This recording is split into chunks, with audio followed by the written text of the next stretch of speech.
गणित हमारे जीवन में इस प्रकार समाया है कि इसके बिना जीवन की कल्पना करना भी कठिन है। हम सभी जानते हैं कि गणित केवल संख्याओं की गणना तक सीमित नहीं है, अपितु व्यावहारिक जीवन की अधिकांश क्रियाएं गणित पर निर्भर हैं।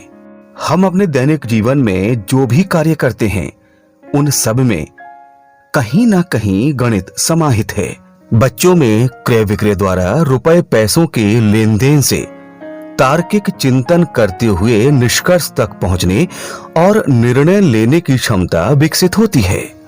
बच्चे विद्यालय में आने से पूर्व ही दैनिक जीवन में प्रयोग आने वाली वस्तुओं के माध्यम से छोटा बड़ा, कम ज्यादा, हल्का भारी, पास दूर, समूहीकरण, वर्गीकरण, गिनना, जोड़ी बनाना यानी एक से एक की संगति अर्थात संख्या पूर्व अवधारणाओं से भली भांति परिचित होते हैं। कतिपय शिक्षक शायद उन्हें अपनी सुविधा की दृष्टि से अथवा अनजाने में भूलवश अपना दैनिक गणित शिक्षण अमूर्त चिन्हों के माध्यम से करते हैं, जो न केवल बच्चों के लिए कठिन और अरुचिकर है अपितु बच्चों के व्यक्तित्व विकास में बाधक भी है।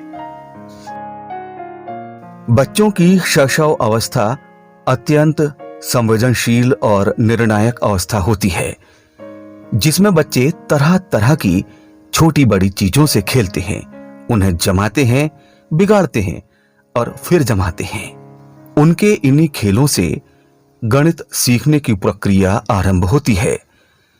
संख्या पूर्व अवधारणाओं पर आधारित गणित शिक्षण को प्रभावी और रुचिकर बनाने के लिए गणित सीखने सिखाने के क्रम ELPS को गणित सीखने सिखाने की प्रक्रिया का मूल आधार बनाते हुए आधारशिला शिक्षक हस्त पुस्तिका में स्पष्ट किया गया है। आइए ELPS को विस्तार पूर्वक समझते हैं। E एक्सपीरियंस अर्थात अनुभव। इस चरण में शिक्षक परिवेश में आसानी से उपलब्ध ठोस वस्तुओं से अनुभव द्वारा आरंभिक गणितीय समझ देते हैं। वे बच्चों को पत्तियां, कंकड़, सीकें जैसी वस्तुओं के माध्यम से स्वयं संबोध को स्पष्ट करते हैं और पुनः इन्हीं वस्तुओं के माध्यम से अनुभव कराते हुए बच्चों को अभ्यास के अवसर उपलब्ध कराते हैं। L लैंग्वेज अर्थात भाषा। इस चरण में शिक्षक बच्चों के साथ क्रियाएं करते हुए दैनिक जीवन के विभिन्न अनुभवों और संदर्भों का प्रयोग और चर्चा करते हैं। शिक्षक बच्चों को आपस में भी अंतःक्रिया यानी कि बातचीत करने का अवसर प्रदान करते हैं। P पिक्चर अर्थात चित्रों का प्रयोग। इस चरण में शिक्षक ठोस वस्तुओं के अनुभवों और उन पर बातचीत से बनी समझ को चित्रों के माध्यम से प्रदर्शित कर स्पष्ट करते हैं। शिक्षक बच्चों के साथ चित्रों के माध्यम से विषय वस्तु को स्पष्ट करते हैं और उनसे संबंधित समस्याओं के समाधान के लिए उनसे चर्चा के माध्यम से पुनः अभ्यास का मौका देते हैं, जिससे बच्चों को विषय वस्तु को और अधिक गहराई से समझने का अवसर मिलता है। S सिंबल अर्थात प्रतीक। इस चरण में शिक्षक ठोस वस्तुओं के अनुभवों और उनसे संबंधित चित्रों पर बातचीत से बनी समझ को संकेत के द्वारा प्रदर्शित कर गणितीय रूप से स्पष्ट करते हैं। शिक्षक ठोस और चित्रों के माध्यम से स्पष्ट की गई अवधारणा को प्रतीकों के माध्यम से तुलना करते हुए स्पष्ट करते हैं और बच्चों को प्रतीकों के साथ कार्य करने का मौका देते हैं। इसे एक उदाहरण के माध्यम से समझने का प्रयास करते हैं।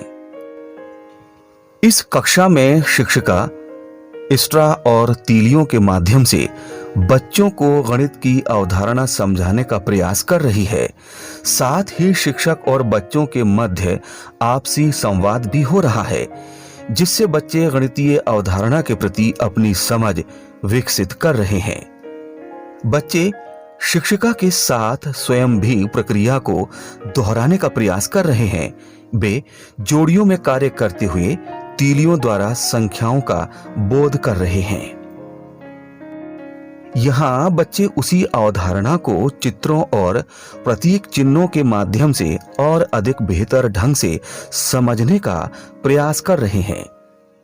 चित्रों के माध्यम से सीखने की प्रक्रिया और रुचिकर हो गई है। इस प्रकार किसी एक ही अवधारणा को समझने के लिए बच्चों को प्रत्यक्ष रूप से अभ्यास के 3 अवसर मिलते हैं, जो उनके सीखने पर सकारात्मक प्रभाव डालती है। प्राथमिक स्तर पर गणित सीखने सिखाने का यह क्रम विशेष उपयोगी है। सभी शिक्षक गणित की शिक्षण योजना बनाते समय इस ELPS के चरणबद्ध क्रम को ध्यान में रखें और कक्षा शिक्षण में इसका प्रयोग अवश्य करें।